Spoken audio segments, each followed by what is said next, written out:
오늘 우리가 묵상하고자 하는 이 요한일서, 우리가 지난주에도 앞부분을 묵상했습니다. 사도 요한이 예수님을 전했던 시대적 배경은 여러분이 너무 잘 아시고 계시죠. 신앙생활하기가 너무나 힘들었던, 예수님을 그리스도라고 고백하는 것 자체가 어떤 지역에서는 목숨을 담보해야 되는 그런 지역도 있었고요. 너무나 힘든, 예수 믿는다는 것이 너무나 고통스러운 그런 시대인 것을 우리가 압니다. 또 서기 70년에 로마의 티투스 장군이 이제 예루살렘을 다 무너뜨리면서 극심한 박해가 더 이렇게 시작이 되죠. 그리고 사도 요한이 기록한 요한복음, 요한계시록, 요한 1, 2, 3서 이런 이제 성경들은 전부 거의 1세기 이제 후반부에 이제 기록이 됐기 때문에 기독교에 대한 핍박이 깊어지던 이제 그런 시작이죠. 여러분이 잘 아시는 네로 황제가 64년, 서기 64년부터 68년 동안 많은 기독교를 이제 핍박을 했는데, 그 이후로 도미티아누스라고 하는 황제가 1세기 말에 대대적으로 기독교를 더 박해하기까지 엄청난 핍박이 있었습니다. 그리고 밀라노, 이태리 밀라노에서 밀라노 칙령이 발표되기 전까지 서기 313년까지 그리스도인들은 거의 숨어 살고 도망다니고 이렇게 하면서 신앙생활을 했습니다. 그러니까 로마를 비롯한 그 지역에 있었던 그리스도인들은 지하 도시라고 쉽게 얘기할 수 있는 지하 묘지, 이런 지하 동굴, 이런 데서 300년을 신앙생활을 했습니다. 소아시아의 지금 사도 요한의 목회 배경이 되었던 지금의 투르키의 지역은 데링구유라고 하는 지하 지금 8층까지 발굴이 됐다고 그럽니다. 지하 8층이면 대략 24m 정도까지 밑에를 파고 들어가서 유적을 발견한 겁니다. 그 데링구유라고 하는 깊은 우물이라고 하는 뜻인데요, 로마의 카타콤과 같은 곳입니다. 그곳에서 250년 동안 그리스도인들이 신앙생활을 했습니다. 제가 그곳에 가서 보면서 전 신비하다, 신기하다, 어떻게 250년을 이 지하에서 살 수가 있었을까, 너무 궁금하더라고요. 여러분 궁금하지 않으세요? 28일이 아니고 250년. 참 놀라운 일이다라는 생각이 들었습니다. 그런 배경하에서 이제 예수 믿는 사람들이 그래도 우리는 예수님을 믿습니다, 이렇게 고백할 수밖에 없는 이유가 무엇이었을까? 그런 어려움 속에서도 나는 예수님만을 유일하게 구주로 믿습니다, 이렇게 고백할 수 있는 그들 안에 있는 어떤 것이었을까? 이런 질문을 당연히 하게 되지 않습니까? 그 시대에 비하면 오늘 우리는 너무나 평화롭고 좋은 환경에서 예수를 믿음에도 불구하고 많은 신앙적 어려움을 우리가 토로하지 않습니까? 그래서 우리가 성경을 묵상한다는 것은 성경적 배경으로 우리가 항상 묵상할 때 들어가면, 그리고 그 속에서 그 말씀이 내 영혼에 부딪히면 그러면 답이 나오기 때문입니다. 각 사람의 처지에서 하나님이 해답을 다 주신다는 겁니다. 사실 저는 오늘 그 예배당에 와서 설교하는 게 굉장히 부담스러웠어요. 최근에 폭우로 인해서 이제 많은 어려움이 우리나라에도 있지 않습니까? 세계에는 말할 것도 없고요. 그리고 충청도, 전라도, 경상도 어디 할 거 없이 엄청난 폭우로 인해서 정말 안타까운 그 이야기들을 많이 이제 뉴스를 통해서 제가 일부러 봤어요. 오늘 아침에도 그 뉴스를 보려고 TV를 틀어서 보는데 또 그런 뉴스들이 이렇게 나오더라고요. 우리 충청도 또 그쪽에서 목회하는 우리 친구 목사님들, 동료 목사님들이 톡방에 절절하게 중보 기도를 올렸습니다. 이 큰 비로 인해서 성도들의 농경지와 교회가 이렇게 침몰하지 않도록 해달라고 우리 같이 선교하는 목사님들 선교 톡방에 이렇게 올렸는데, 그냥 절절한 기도의 제목들이었습니다. 어떤 분은 뭐 수박 농사를 했는데 5,400통, 뭐 6,000통에 가까운 수박들이 다 물에 잠겨서 버려야 되는, 또 하여튼 뭐 다양한 안타까운 소식들을 접하게 되니까 정말 어떻게 말씀을 나눠야 되나 하는 무거움이 있었습니다. 그러면서 우리가 이런 생각을 하게 됩니다. 우리의 구원이 처음 믿을 때보다 가까웠습니다. 실로암 망대가 무너져서 사람이 죽은 것이 사람의 죄 때문이 아니라고 예수님 말씀하셨죠.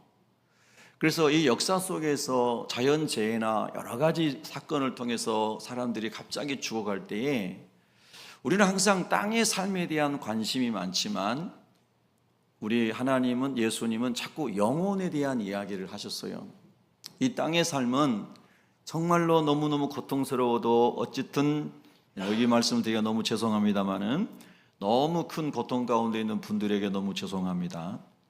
그러나 어쨌든 그 삶도 지나간다는 것입니다. 제가 이번 주간에도 기도하면서 하나님, 우리 성도님들을 봐도 오랫동안 중환자실에 누워 계신 분들 생각하면 주님 빨리 오늘 오시면 좋겠습니다. 정말 그런 마음이 절절하더라고요. 근데 제가 길거리 다니면서 전도하면서 많은 사람들이 이번 주간에도 외면하고 정말 그렇게 지나가는 것을 보면서 지금 마지막 때를 살고 있는데 저렇게 많은 사람들이 가장 좋은 선물인 예수 그리스도의 복음을 외면하는구나, 뿌리치는구나 생각할 때 또 너무 마음이 아팠습니다. 그래도 역시 여전히 복음을 전할 때에 이번 주에도 한 4사람 정도 예수님을 영접했습니다. 길거리에서. 그래서 그래도 하나님께서는 여전히 복음을 들을 사람이 있기 때문에 복음을 전하라고 말씀하시는구나, 이렇게 생각을 하면서 자연재해나 사람이 죽어가는 것을 볼 때마다 하나님 앞에 설 날과 영생과 지옥의 형벌을 생각한다는 의미입니다. 우리의 본향은 하나님의 나라고 우리는 본향을 향해 가고 있는 사람들인 줄로 믿습니다. 여러분도 믿으시죠? 그래서 우리가 이런 자연재해나 땅에서 나는 많은 눈물 나는 일들을 볼 때마다 한 영혼을 향한 하나님의 다급한 마음이 저의 마음에, 여러분 안에 부어졌으면 좋겠다는 뜻입니다. 여러분의 가족이 속히 구원을 얻을 수 있기를 원합니다. 또 하나는 전도로 다닐 때마다 현장에서 꼭 이런 질문들을 받죠. 그 질문이 예수 믿는 사람이, 제가 성경적으로 다시 이렇게 설명하면 세상에 소금과 빛이 됐으면 좋겠다는 뜻으로 우리가 말할 수 있는 거죠. 그래서 소금염 빛광에서 영광교회라는 교회들이 많이 있잖아요. 마태복음 5장 13절부터 16절까지 나오는 너희는 세상의 소금이다, 그리고 세상의 빛이다. 소금이 먼저 나오죠. 그리고 빛이 나옵니다. 그래서 전도 현장에서 불신자들과 기독교에 대하여 대적하는 말을 하는 분들의 대부분의 말은 내가 소금이 못 되었고 내가 빛이 되지 못했기 때문이다, 이런 도전을 받는다는 겁니다. 그래서 우리가 오늘도 주님 앞에 모여있는 저와 여러분이 정말 하나님 앞에서 거룩한 사람이 되기 위해서 오늘도 은혜를 구하고, 할렐루야, 하나님 보시기엔 정직하고 신실한 사람이 되기 위해서 주님의 은혜를 구할 수 있기를 바랍니다. 그래서 우리가 지난주에도 묵상했습니다마는 하나님의 은혜 아래 있는 사람은 하나님의 그림자다. 걸어다니는 사람인데 하나님의 그림자다, 이런 말도 했는데 기억이 혹시 나실까요? 고맙습니다. 그렇게 우리가 말씀을 묵상하면서 지난 한 주간을 살았는지를 또 돌아보는 시간이 돼야 되겠죠. 이 시간이요. 아멘. 그래서 오늘 본문에 굉장히 중요한, 우리가 왜 예수님을 믿고 왜 우리가 예수님을 전해야 되고 어떻게 예수님 안에 살아가야 되는가 하는 것을 사도 요한이 그 환난의 때에, 어려움의 때에 먹을 거, 마실 거, 잘 곳이 제대로 없는 시대에 이런 본질적인 말씀을 하고 계신다는 거죠. 자, 우리 13절을 한번 봅니다. 13절 한 적이 있습니다. 시작. 그의 성령을 우리에게 주심으로 우리가 그 안에 거하고 그가 우리 안에 거하시는 줄을 우리가 아느니라. 아멘. 일반 학문에서는 일반 자연과학이나 이런 이제 물리 이런 그 학에서는 이런 영의 세계를 다루지 않죠. 그래서 유명한 학자들, 물리학자들, 과학자들 이렇게 글이라든가 영상이라든가 강의를 들어보면 그분들은 다 땅에 있는 과학적으로 분석하고 증명할 수 있는 이런 것들을 얘기하죠. 그런데 그 차원이 다른 위에 있는 영의 세계에 대해서는 그분들이 알 수도 없고 다룰 수도 없는 것이죠. 그렇지 않습니까? 근데 성경은 항상 영적인 이야기를 하시는 겁니다. 영적인 이야기. 예수님은 영적인 세계를 우리에게 알려주시고 그 하나님 나라에 가는 길을 우리에게 열어주시기 위해서 오신 분이죠. 맞습니까?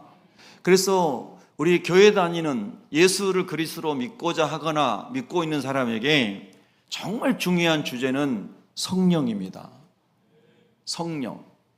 베드로와 바울이 복음을 전하러 다니다가 이미 교회 안에 있는 들어와 있는 사람들에게 너희가 믿을 때에 성령을 받았느냐 이렇게 질문을 합니다. 바울도 베드로도. 그런데 그분들이 하는 말이 우리는 성령이 있음을 들어보지도 못했습니다. 이렇게 얘기합니다. 오늘날도 교회가 또는 그리스도인이 오랫동안 교회 다니는데 성령에 대해서 들어보지도 못하고 성령에 대해서 배우지도 못할 수도 있다는 거예요. 오늘 저와 여러분은 이 본문 속에서 성령에 관하여 묵상하면서 내가 정말 성령을 받은 사람인가? 나는 성령의 세계를 아는 사람인가? 이렇게 여러분의 속에 질문해 보시기를 바랍니다. 아멘. 그래서 그의 성령을 우리에게 주심으로 여기서 우리는 이제 사도 요한과 그리고 성령 받았던 마가 다락방에 있었던 120명 그 전에 사도들이 가룟 유다를 제외하고 성령 세례를 받았지 않습니까? 예, 그 사도들이 우리죠. 그리고 120문도가 우리고요. 그리고 이 말씀을 받고 있는 소아시아의 교인들이 우리라고 말할 수 있습니다. 그의 성령을 우리에게 주심으로 그랬는데 오늘 이 말씀은 우리에게 또 주시는 말씀이니까 여러분들에게 성령을 주심으로 할렐루야.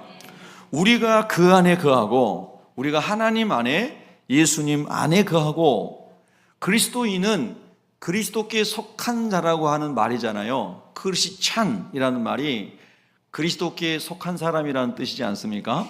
그렇죠? 그러면 우리가 어떻게 그리스도께 속한 사람인가?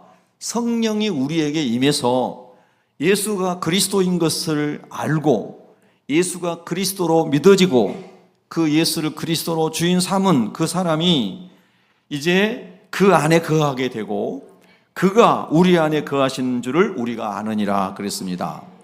여러분, 나는 이걸 잘 모르겠어요, 목사님. 그분은 아직 거듭나지 않은 사람입니다. 교회를 다니고 있지만 아직 성도가 아닌 거예요. 우리가 하나님 말씀을 정말로 그냥 건너뛰고 갈 수가 없어요. 1 더하기 1 덧셈과 뺄셈과 나눗셈과 곱셈 이런 걸 배우지 않고 미적분을 배울 수 없잖아요.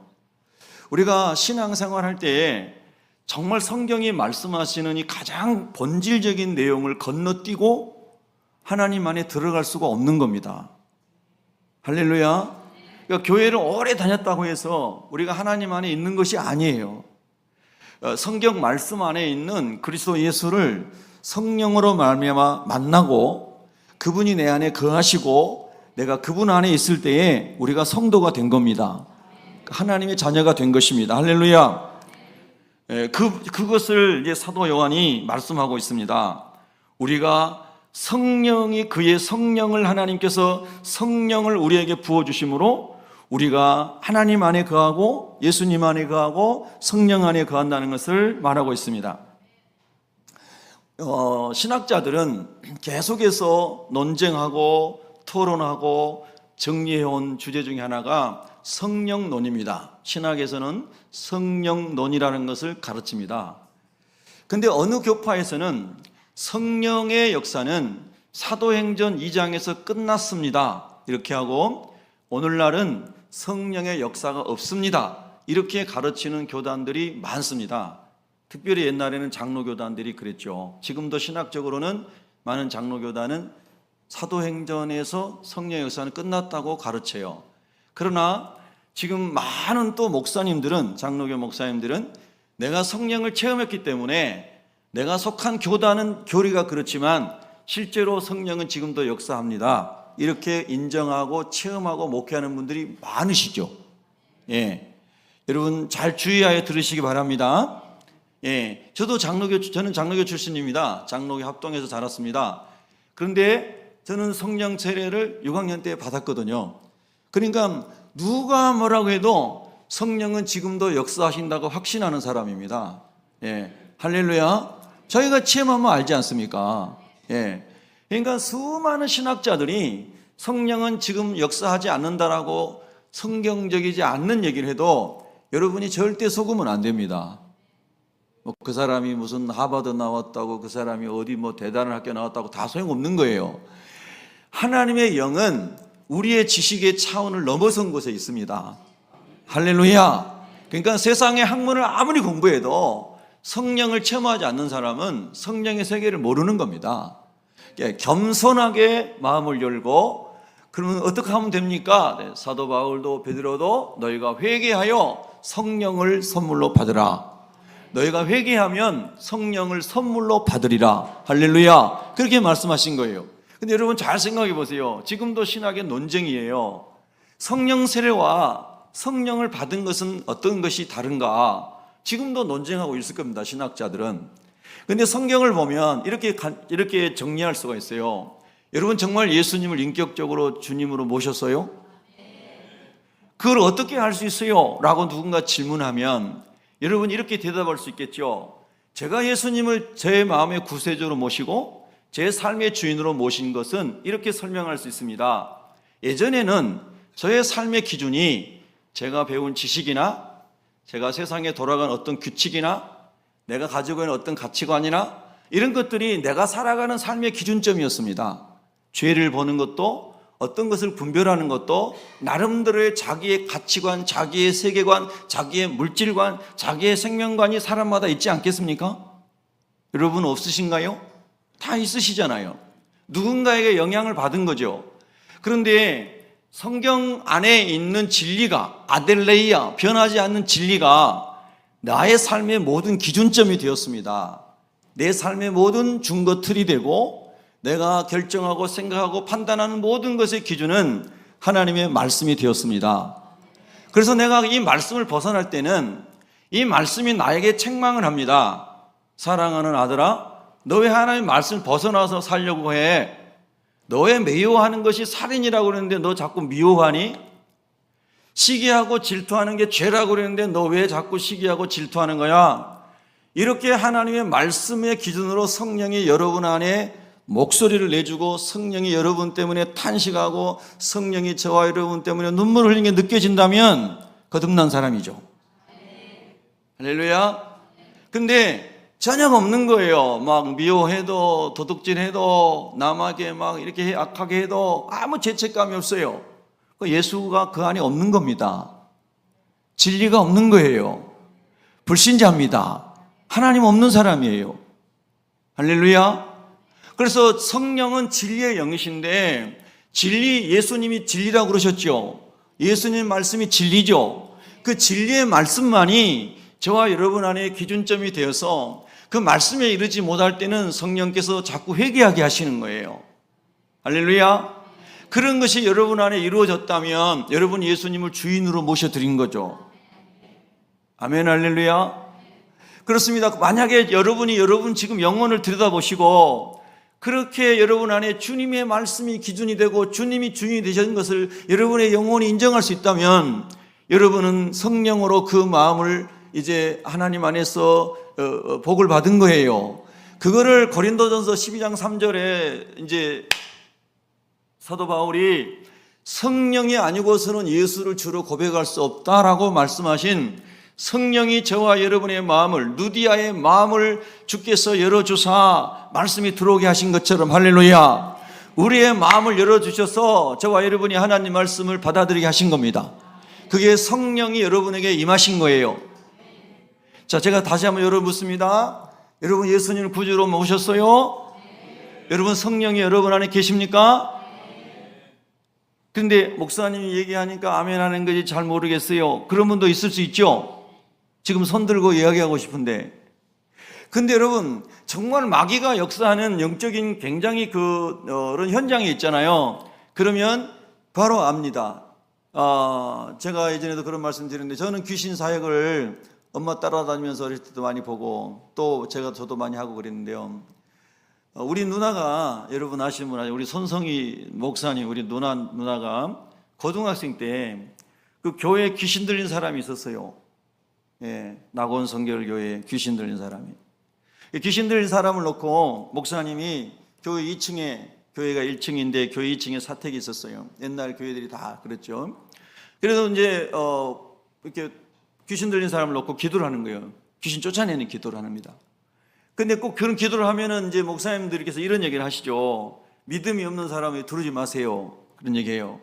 제가 인천의 주한 성결교회 전도사로 있을 때도 귀신 들린 사람을 지하 중등부실에 데려다가 목사님, 사모님, 또 기도하시는 장로님들, 권사님들이 귀신 쫓는 기도를 하는데, 그때도 우리 정기택 목사님께서, 담임 목사님이 믿음이 없는 사람 두르지 마세요 그랬어요.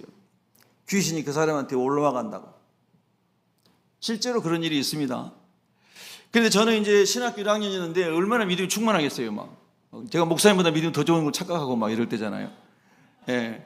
그래가지고 이제 지하실에 딱 내려갔어요.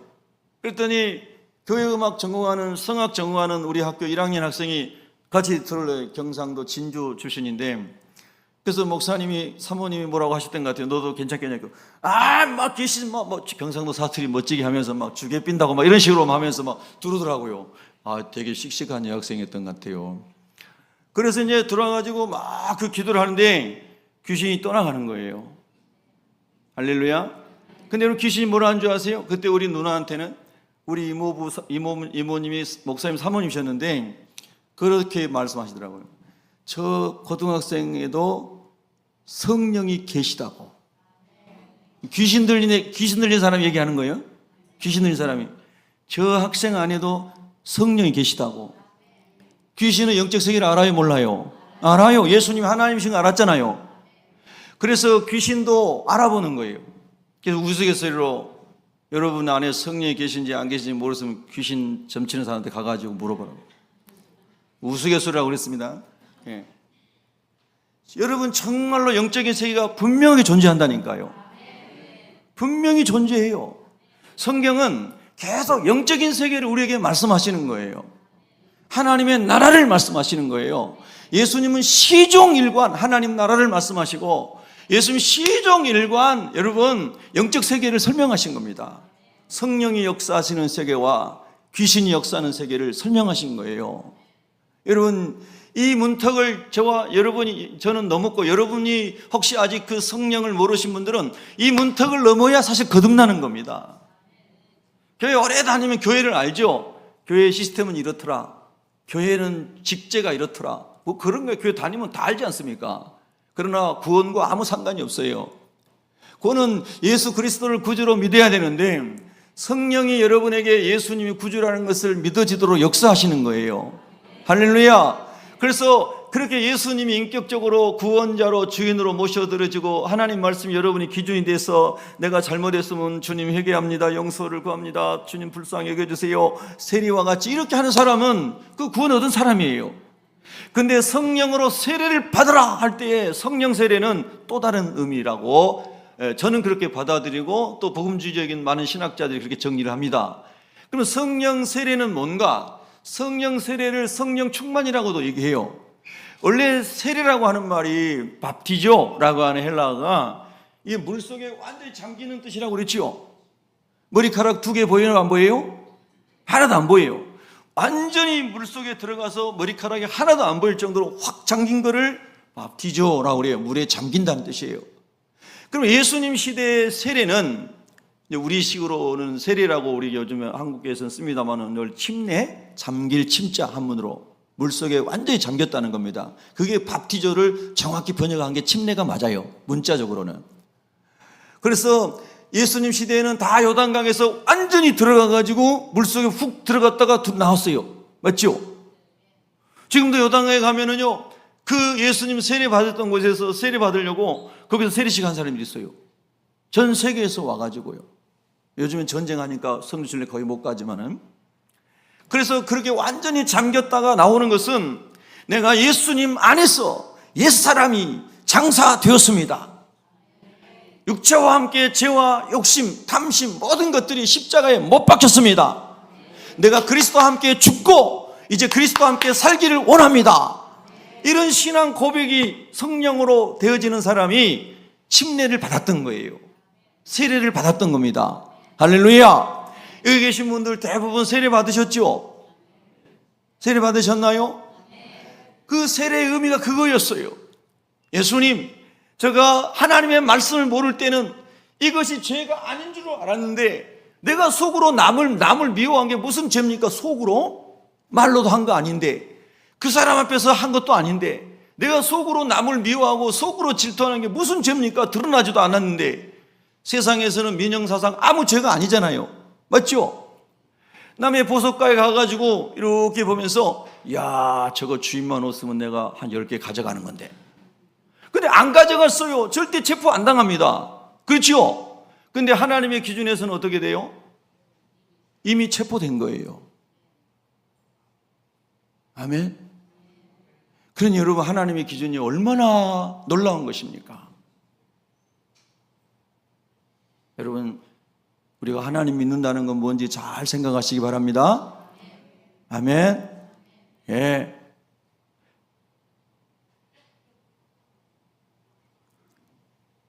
예전에, 아주 예전에요, 차를 타고 지나가는데 하여튼 무슨 과일 나무인데 감인지 뭔지 잘 모르겠어요. 이게 쫙 열려있는데 남의 것이죠, 남의 것. 그때 어떤 사람이 딱 내려가지고 막 가더니 그걸 따오는 거예요. 교회 다니는 사람이에요. 근데 아무런 죄책감이 없는 거예요. 그래서 참 신비하다. 어떻게 저런 일이 가능할까? 신비롭잖아요. 똑같은 교회 다니는데. 여러분, 우리가 이제 하나님 안에 있을 때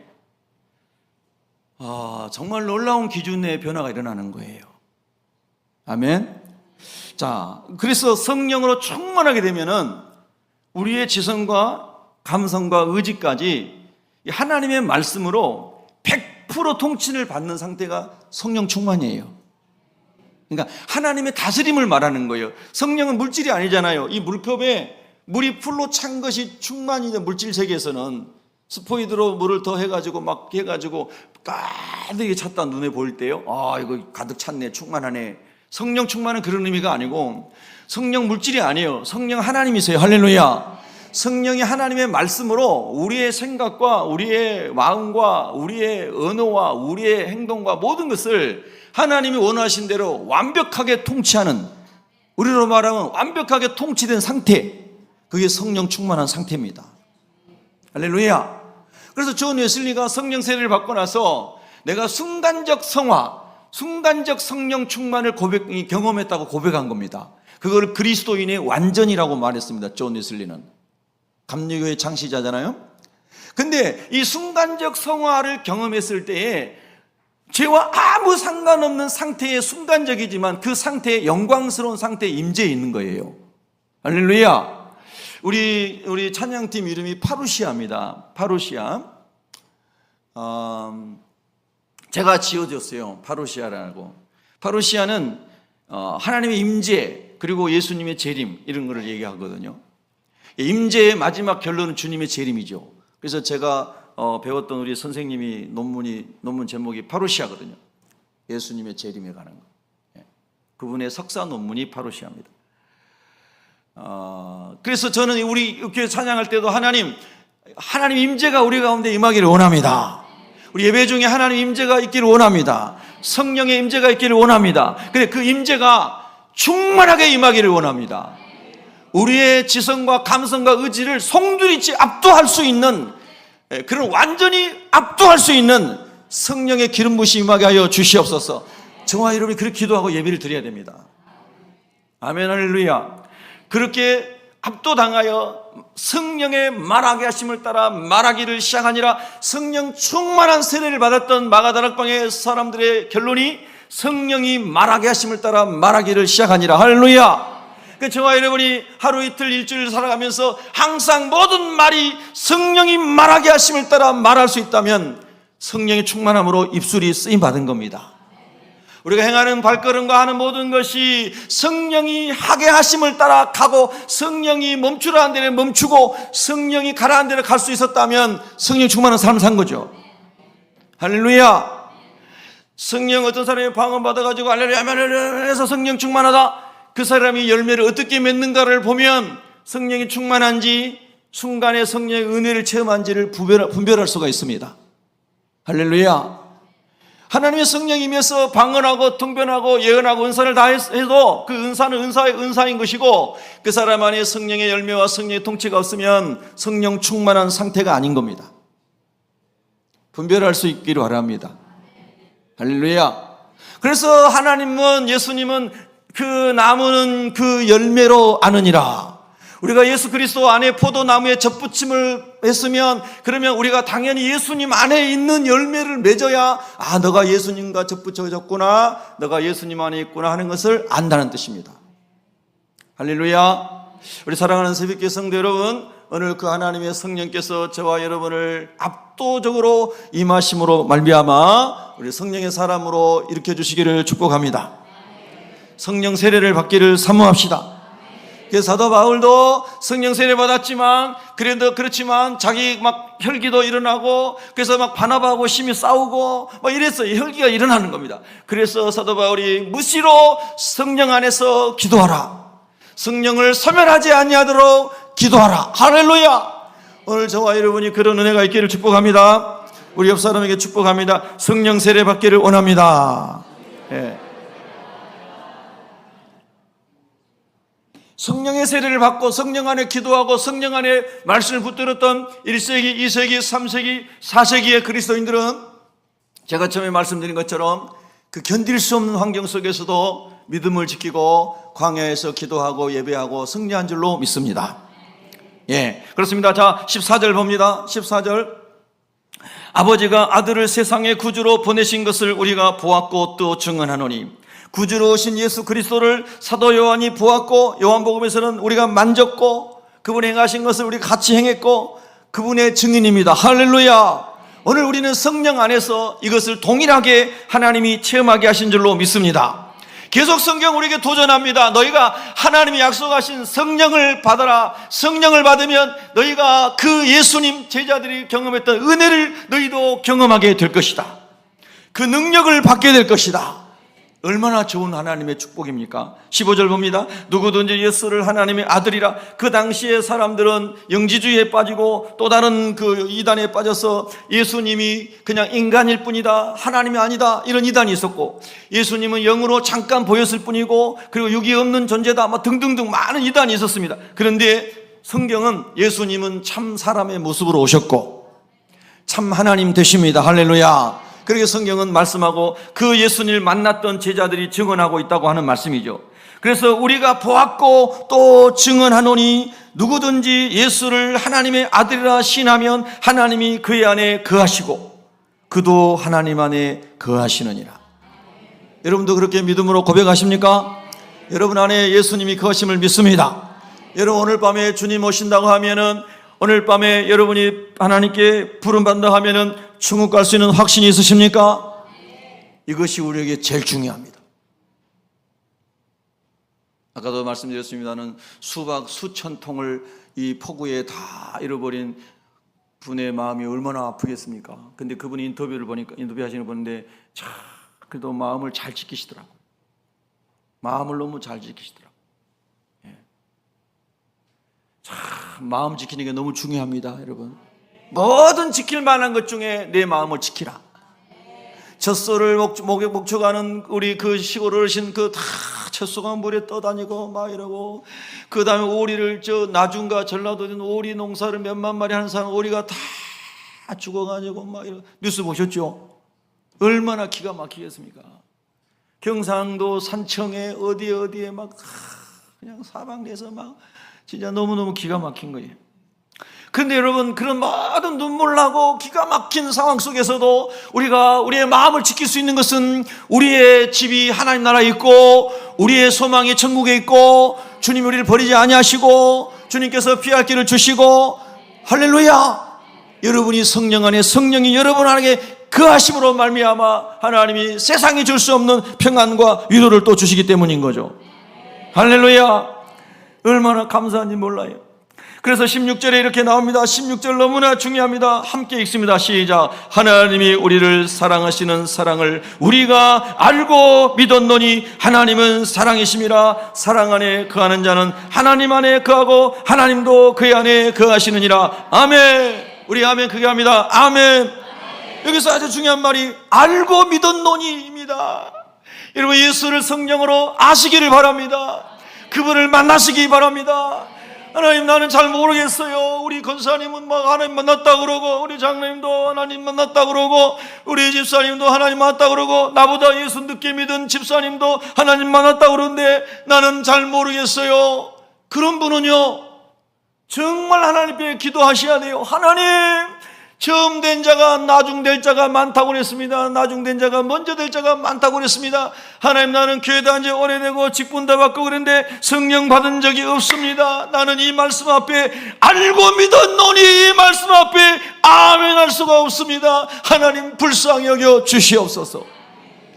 내 체면이 무슨 소용이 있습니까? 자존심이 무슨 소용이 있습니까? 학벌이 무슨 소용이 있습니까? 세상의 성공이 무슨 소용이 있습니까? 하나님의 심판대 앞에 다 서게 될 것인데, 그때가 최후 심판, 백보자 심판이 가장 두렵고 무서운 심판대인데 하나님을 알지 못하고 교회만 다니는 종교인이 되면 얼마나 안타깝습니까? 그래서 사도 요한이 말합니다. 알고 믿었노니 하나님은 사랑이시라. 사랑이시기에 독생자 예수 그리스도, 흠과 점과 티가 없는 하나님이신 그분이 육신을 입고 성육신하여 이 땅에 오셔서 우리의 죄를 다 짊어지시고 십자가에서 대속제물 되셨느니라. 화목제물 되셨느니라. 하나님은 사랑이심이라. 할렐루야. 여러분도 믿으십니까? 하나님은 사랑이십니다. 사랑 안에, 그 사랑 안에, 그 십자가의 은혜 안에 거하는 자는 하나님 안에 거하고 있는 것이다. 하나님도 그 사람 안에 거하고 계신 것이다. 여러분과 제가 이런 은혜를 입기를 원합니다. 하나님, 우리 남은 생에는 무조건 사랑만 하고 살게 해주세요. 하나님의 이 사랑 안에 살게 해주세요. 우리 새벽교회 모든 성도들이 다 기도의 300용사처럼 사랑의 용사가 되게 해주세요. 우리는 입만 열면 감사하고 찬양하고 격려하고 살리는 사람이 되게 해주세요. 여러분, 결심하시기를 주의 이름으로 축복합니다. 아멘. 아멘. 할렐루야. 그렇습니다. 여러분, 저는요, 늘 한 주간 한 주간 지나가면서 하나님, 이번 주에도 한 사람 전도하게 해주세요. 예수 믿는 사람 나오게 해주세요. 그 마음뿐이에요. 하나님, 예수 믿는 사람도 나오게 해주세요. 우리 같이 전도하는 목사님, 사모님들 90명 넘게 하는데요, 이번 주간에도 새벽에 주중에 오신 분들 드렸지만은 또 이렇게 제약회사에서 마스크 20만 장을 기부해 주셨어요. 근데 주중에 막 비 오는데 하나님, 그 많은 마스크를 어떻게 다 받아가지고 나눠줍니까? 막 기도를 하는데 그래도 안 받을 수 없잖아요. 나눠줘.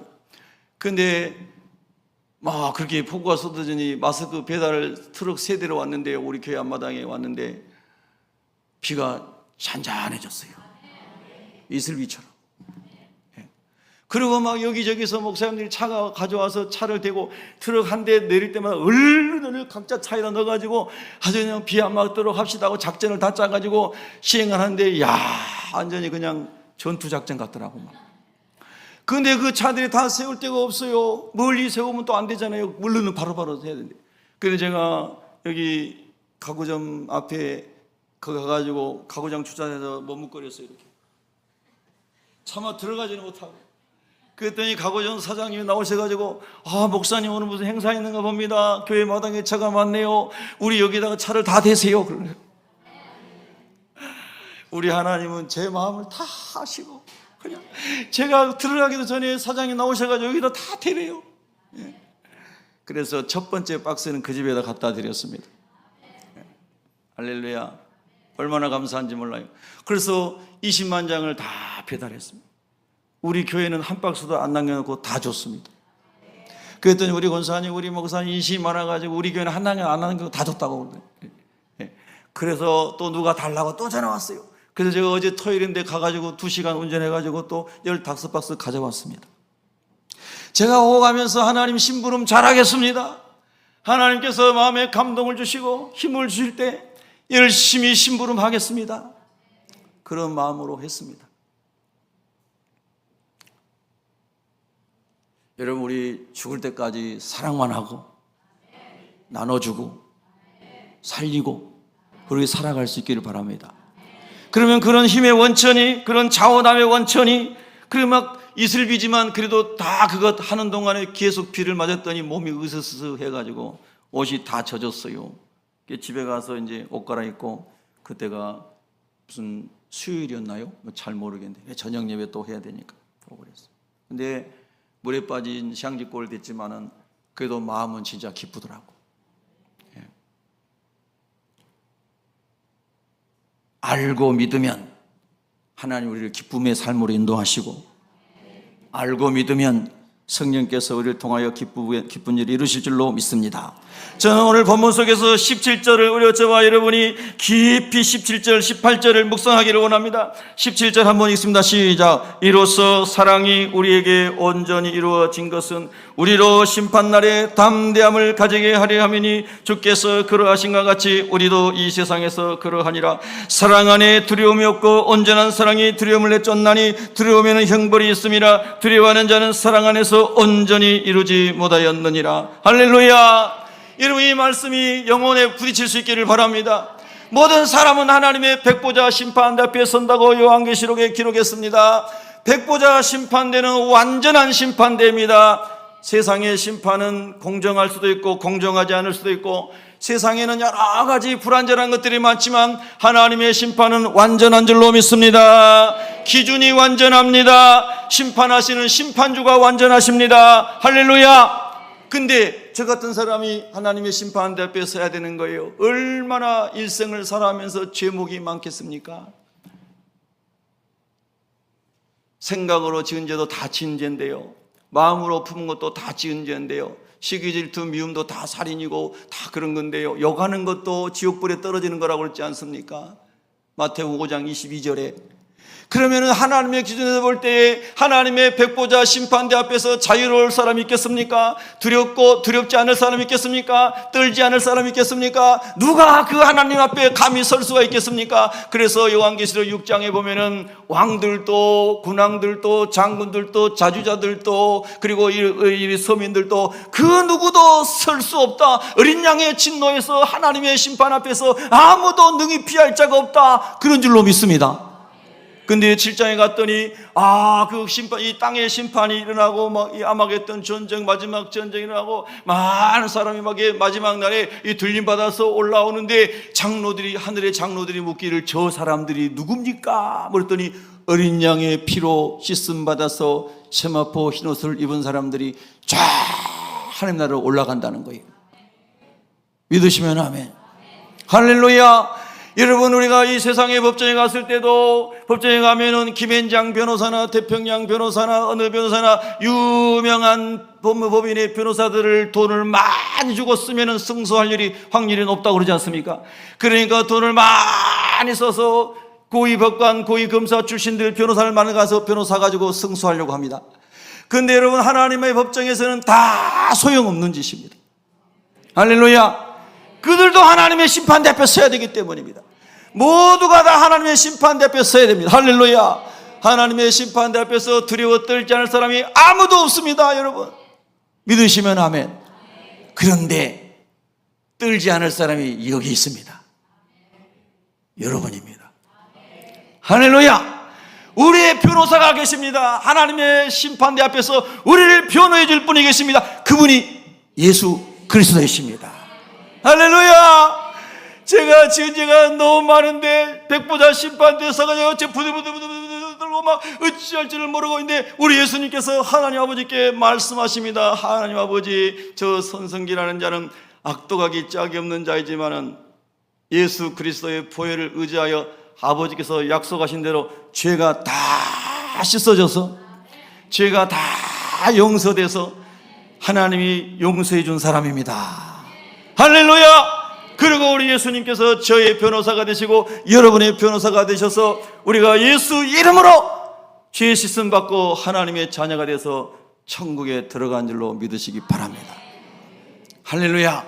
그래서 그날에 여러분 심판날에, 백보자 심판날에 담대함을 가지게 하려 합니다. 하나님, 나는 너무나 더럽고 추한 사람이지만은 예수님의 이름으로 용서받은 것을 감사합니다.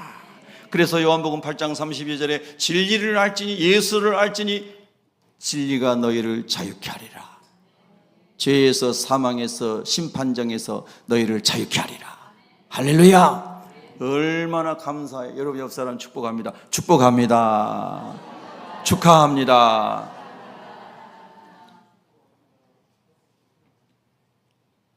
예. 어느 새로운 정부가 들어올 때마다 다 마찬가지지만 청문회를 하잖아요. 어느 새로운 정부 할 때마다 다 청문회를 하면은 어마한 것들을 지적하고 어느 때나 그러잖아요. 근데 그런 거 볼 때 여러분 어떤 생각하세요? 내가 하나님의 심판대 뵀었을 때 나는 어떤 모습일까? 그런 생각을 하는 거예요.